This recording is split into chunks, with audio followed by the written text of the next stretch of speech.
Halo semuanya, jumpa lagi dengan Mem Melinda dalam pembelajaran fisika. Semoga kalian semua dalam keadaan sehat dan bersukacita ya. Pembelajaran fisika kelas 12 kali ini sudah masuk ke bab 2, yaitu gejala listrik statis. Nah, untuk bagian yang pertama, kita akan belajar tentang gaya Coulomb.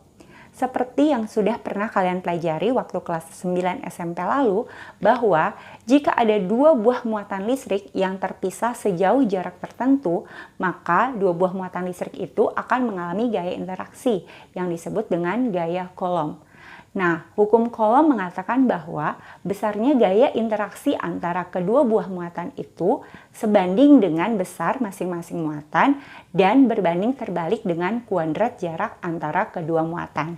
Sekali lagi, hukum Coulomb mengatakan besarnya gaya interaksi antara dua muatan listrik sebanding dengan besar masing-masing muatan listrik dan berbanding terbalik dengan kuadrat jarak antara kedua buah muatan. Nah, perhatikan gambar ini. Misalkan di sini ada muatan Q1 dan Q2 terpisah sejauh R. Nah, ingat kalau misalkan dua buah muatannya itu sejenis, dalam hal ini di sini sama-sama positif, maka gaya interaksi yang akan terjadi itu adalah gaya tolak-menolak. Sekali lagi, Mem ulangi, jadi kalau ada dua buah muatan sejenis, maka gaya interaksi yang terjadi itu adalah tolak-menolak. Sedangkan kalau dua buah muatan beda jenis, maka gaya interaksi yang terjadi adalah gaya tarik-menarik.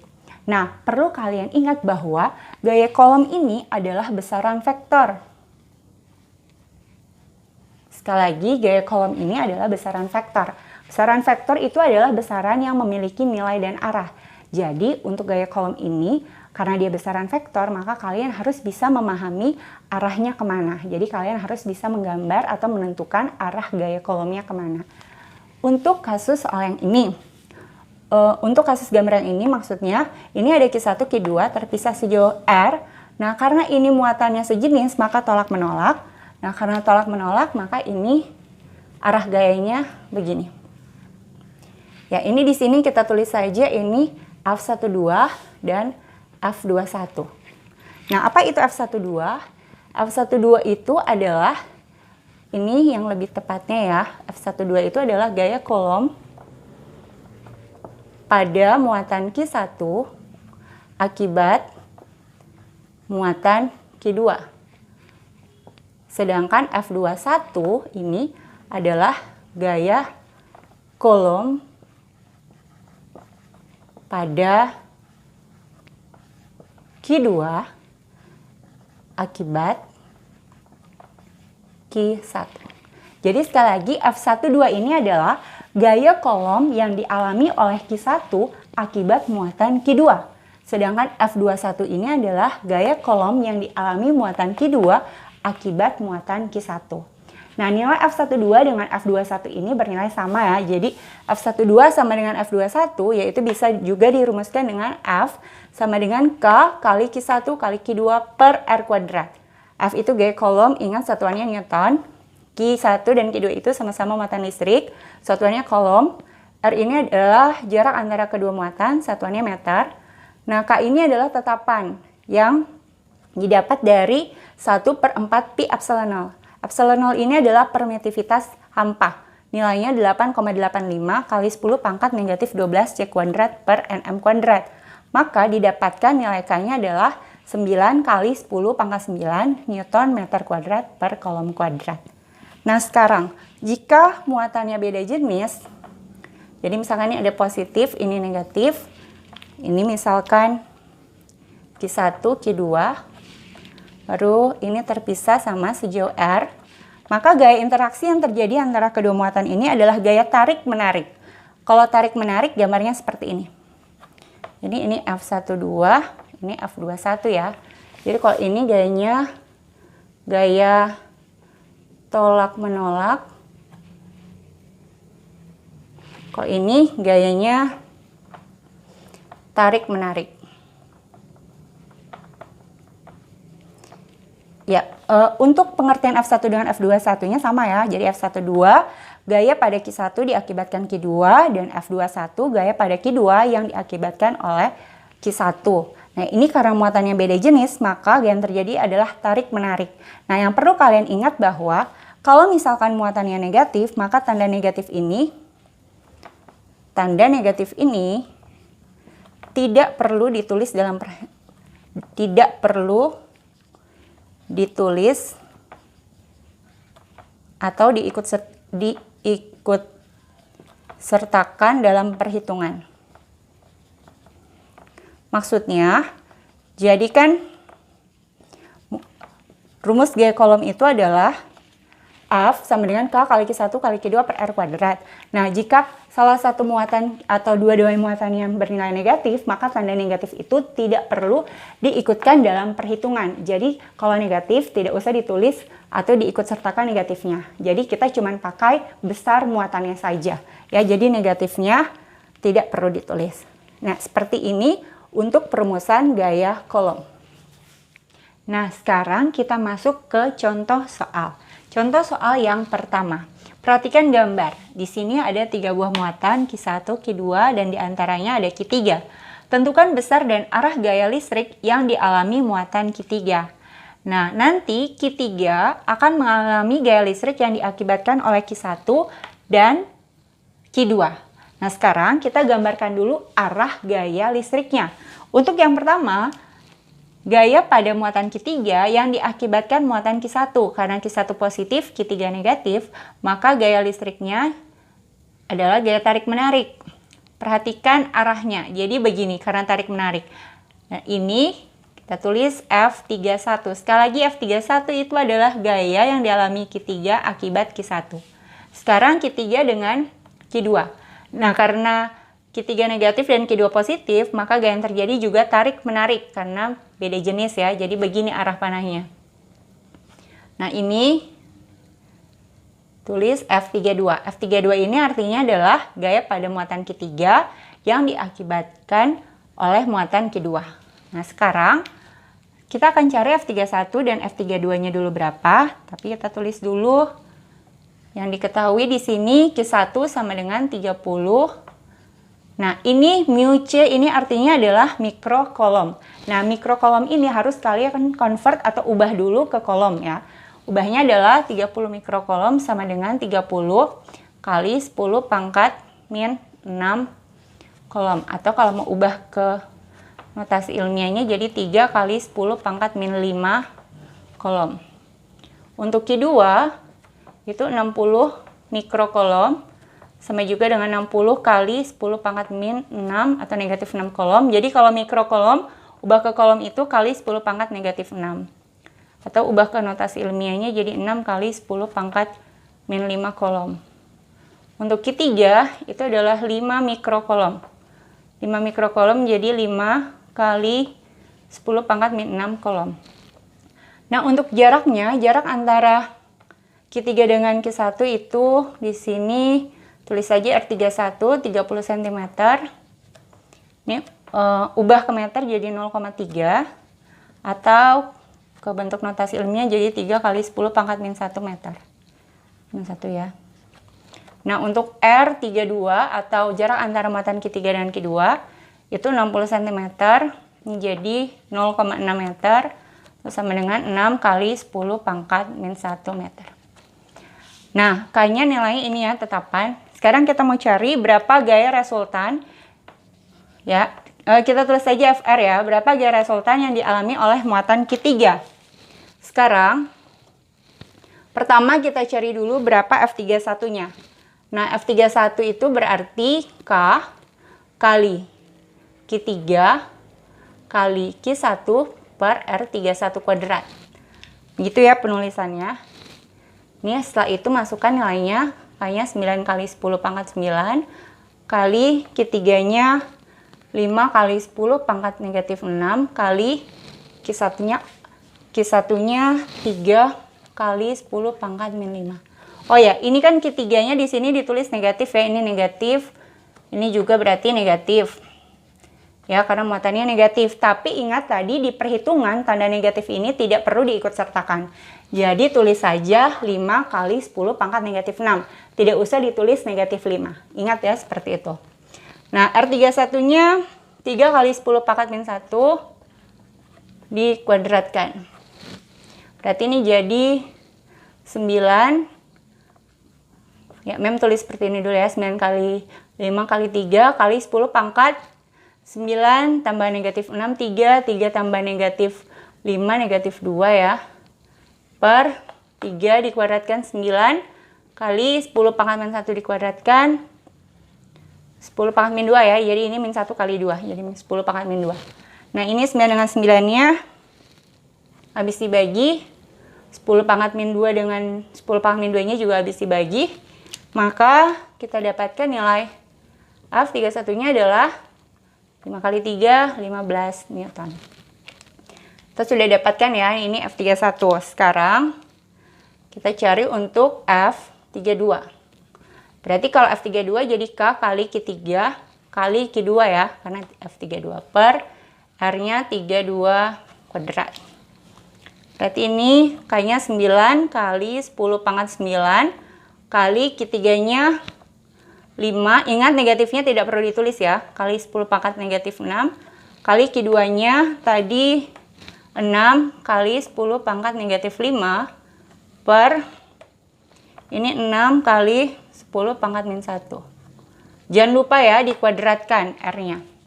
Nah, ini kita tulis dulu 9 kali 5 kali 6 kali 10 pangkat 9 kurang 6, 3 kurang 5 negatif 2 per 6 kuadrat 36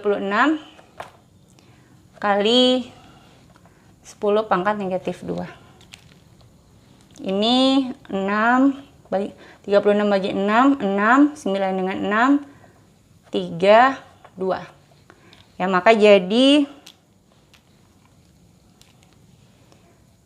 ya 3 kali 5, 15. Ini jadi 15. Oh ya, 10 pangkat min 2 dengan 10 pangkat min 2 juga ini habis dibagi ya. Ini jadi habis. Ini 3 kali 5, 15. Ada 2 di bawah jadi per 2. Maka F32-nya jadi 7,5 Newton. Nah, sekarang bagaimana mau cara FR-nya? Bagaimana kita mendapatkan nilai gaya resultan yang dialami oleh muatan Q3? Nah, ingat besaran vektor perhitungannya. Kalau misalkan F31 ke kiri, F32 ke kanan, maka resultannya itu adalah selisih dari kedua vektor itu.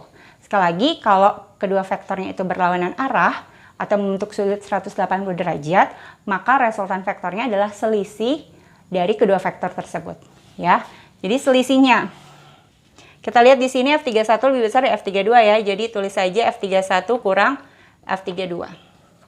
Bagaimana kalau F32 yang lebih besar ya? Kita tulis saja F32 kurang F31. Itu kalau F32-nya lebih besar. Karena ini F31 yang lebih besar, jadi kita tulis seperti ini. Maka jadi 15 dikurang 7,5 Newton. Maka gaya resultan atau gaya kolom yang dialami muatan ketiga adalah 7,5 Newton. Sekarang, kemana arahnya? Perhatikan, F31 15 Newton, F32 7,5 Newton. Maka gaya resultan yang dialami muatan Q3 itu akan searah dengan F31. Kenapa? Karena F31 nilai gayanya lebih besar daripada F32. Jadi arah gayanya itu mengikuti arah gaya yang lebih besar. Sekali lagi Mem ulangi, arah gaya resultan mengikuti arah gaya yang lebih besar. Jadi kalau F31-nya lebih besar dari F32, maka ini akan searah F31. So, ini sama juga dengan 7,5 Newton. Kemana F31-nya? Karena ini F31-nya ke kiri, kita bisa tulis ini ke kiri. Atau bisa juga kita tulis 7,5 Newton. Karena ini menuju Q1, kita bisa tulis di sini menuju Q1. Ini bahasanya sama semua ya, 7,5 Newton searah F31, atau 7,5 Newton ke kiri karena F31 yang ke kiri, atau 7,5 Newton menuju Q1 karena ini menuju ke Q1. Seperti itu. Jadi kita dapatkan gaya yang dialami oleh muatan Q3 adalah sebesar 7,5 Newton dengan arah menuju Q1. Sekarang kita masuk ke contoh soal nomor 2. Perhatikan gambar. Jadi ada 3 buah muatan listrik yang terdapat di titik-titik sudut segitiga siku-siku seperti ini. Nah, jarak antara Q1 dengan Q2-nya 30 cm dan Q1 dan Q3-nya 30 cm juga. Jika K-nya 9 kali 10 pangkat 9 Newton meter kuadrat per kolom kuadrat, maka resultan gaya kolom pada muatan Q1 adalah, jadi yang ditanya adalah resultan gaya kolom pada Q1. Nah, kita tulis dulu apa yang diketahui. Jadi diketahui Q1 sama dengan negatif 10 mikrokolom. Ini kita ubah dulu ke kolom jadi negatif 10 kali 10 pangkat negatif 6. Ingat ya, ubahnya 10 pangkat negatif 6. Atau sama juga dengan negatif 1 kali 10 pangkat negatif 5. Sekali lagi, atau boleh langsung aja ditulis 10 pangkat negatif 5. Begini saja ya kolom. Nah, habis itu Q2-nya 3 mikrokolom. Berarti 3 kali 10 pangkat negatif 6 kolom. Q3-nya 4 mikrokolom. Dan juga dengan 4 kali 10 pangkat negatif 6 kolom. Nah, sekarang jarak antara Q1 dengan Q2, jadi R12 itu sama juga dengan R13, yaitu 30 cm atau 0,3 meter, atau jadi 3 kali 10 pangkat negatif 1 meter.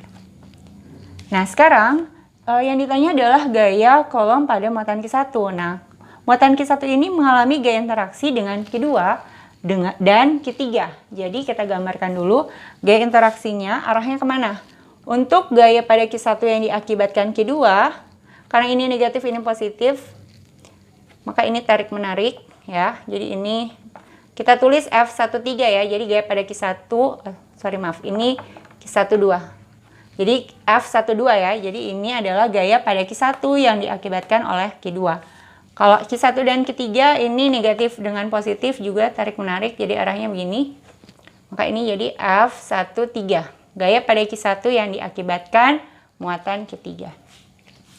Nah, atau bisa ditulis ini ya.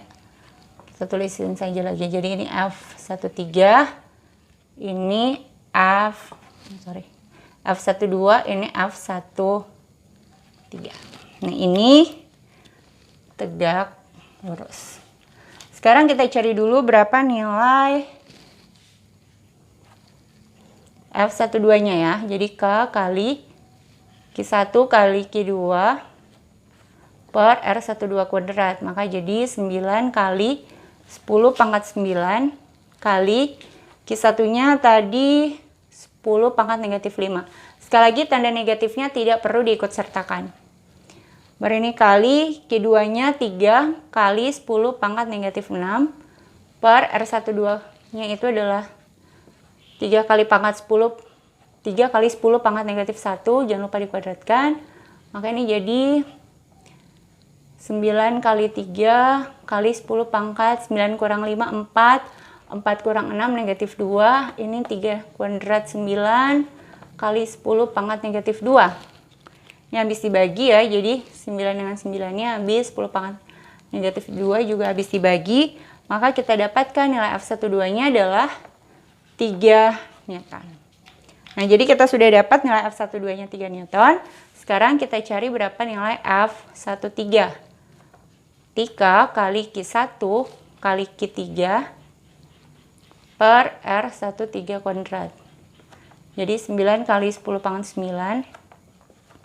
Q1-nya 10 pangkat negatif 5. Sekali lagi tanda negatif 1 kali 10 pangkat 5-nya nggak usah tulis. Kali Q3-nya 4 kali 10 pangkat negatif 6. Per R13-nya juga 3 kali 10 pangkat negatif 1 dikuadratkan.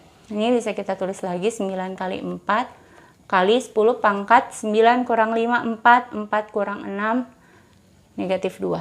Per 3 dikuadratkan 9. Ini kuadrat ya. Kali 10 pangkat negatif 1 kali 2 negatif 2. Nah, ini jadi 9-nya habis dibagi. 10 pangkat min 2-nya juga habis dibagi. Maka kita dapatkan nilai F13-nya adalah 4 Newton. Nah, sekarang kita cari berapa nilai gaya resultannya. Nah, ingat sekali lagi, gaya listrik itu adalah besaran vektor. Nah, karena ini F12 ke atas, F13 ke kanan, nah sudut yang dibentuk ini adalah 90 derajat, maka gaya resultannya itu kita gunakan persamaan FR sama dengan akar F12 kuadrat tambah F13 kuadrat ya, karena sudut yang dibentuk 90 derajat atau F12 dan F13-nya itu tegak lurus, maka gaya resultannya ditulis dengan persamaan seperti ini. Baru masukkan nilainya, FR sama dengan akar F12-nya tadi 3 kuadrat tambah F13-nya 4. Ini jadi akar 9 tambah 16, maka FR-nya jadi akar 25, maka kita dapatkan gaya resultan yang dialami oleh muatan Q1 adalah 5 Newton. Jadi, resultan gaya kolom pada muatan Q1 sebesar 5 Newton. Sekarang kita masuk ke contoh soal yang ketiga. Dua muatan listrik diletakkan seperti gambar. Jadi di sini ada QA dan QB terpisah sejauh 4 cm. Jika QA sama dengan 8 mikrokolom dan gaya tarik menarik yang bekerja pada kedua muatan adalah 45 Newton, dan apabila muatan A digeser ke kanan sejauh 1 cm dan K sama dengan 9 kali 10 pangkat 9 Newton meter kuadrat per kolom kuadrat, maka gaya tarik menarik yang bekerja pada kedua muatan sekarang adalah berapa Newton? Jadi ini diketahuinya QA-nya adalah 8 mikrokolom. Ini kalau mau convert jadi 8 kali 10 pangkat negatif 6 kolom. Nah sekarang untuk soal yang ketiga ini beda dengan yang soal pertama dan soal yang kedua. Untuk soal pertama dan kedua yang ditanya adalah resultan gaya kolom yang dialami oleh salah satu muatan. Nah, kalau ini ada dua buah muatan. Pertama, jaraknya 4 cm. Nah, ketika jaraknya itu 4 cm, maka gaya yang dialami oleh kedua muatan itu adalah 45 Newton. Ya, jadi, kalau jaraknya 4 cm, gayanya 45 Newton. Nah, sekarang apabila muatan A digeser ke kanan, jadi QA-nya pertama di sini, ini QA-nya digeser ke kanan sejauh 1 cm. Sekali lagi QA digeser ke kanan sejauh 1 cm, maka jaraknya akan menjadi 4 kurang 1, yaitu 3 cm. Nah, kalau jaraknya sudah 3 cm begini, maka katanya berapa gaya yang dialami oleh kedua muatan itu. Nah, di sini Mem pakai simbol R aksen dan F aksen. Ini maksudnya R aksen adalah jarak yang sudah diubah dan F aksen ini adalah gaya yang dialami ketika jaraknya sudah berubah. Jadi keadaan pertama jaraknya 4 cm, gaya yang dialami adalah 45 Newton. Nah, kalau jaraknya jadi 3 cm, berapa gaya yang dialami oleh kedua muatan? Nah, ingat rumus gaya kolom itu adalah F sama dengan K kali Q1 kali Q2 per R kuadrat. Nah, dengan kata lain, gaya kolom ini berbanding terbalik dengan R kuadrat. Ya, jadi F itu berbanding terbalik dengan R kuadrat. Berbanding terbalik dengan R kuadrat. Maka, kalau model soalnya seperti ini, kita bisa langsung pakai hubungan antara F dengan R kuadrat saja. Nah, K kan tetapan, Q1 dengan Q2 atau dalam hal ini QA dan QB-nya juga tidak berubah. Maka, kita cuma cari hubungan antara F dengan R kuadrat. Sekali lagi nilai QA ini yang 8 mikrokolom ini tidak berpengaruh di perhitungan.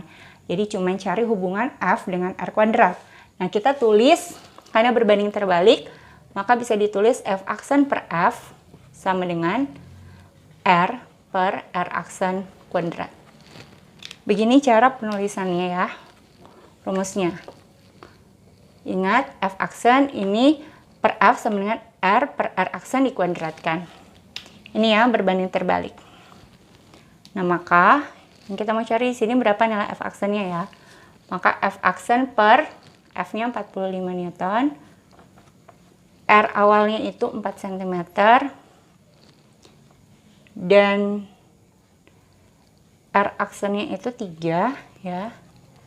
Ini dikuadratkan. Maka aksen per 45 sama dengan 4 kuadrat 16 per 3 kuadrat itu adalah 9 ya. Baru setelah ini bisa disederhanakan 45 dengan 9, 9 dengan 9, 9 bagi 9 1, 45 bagi 9 itu 5. Baru kali silang, maka F aksennya jadi 16 kali 5. Maka F aksennya sama dengan 80 Newton.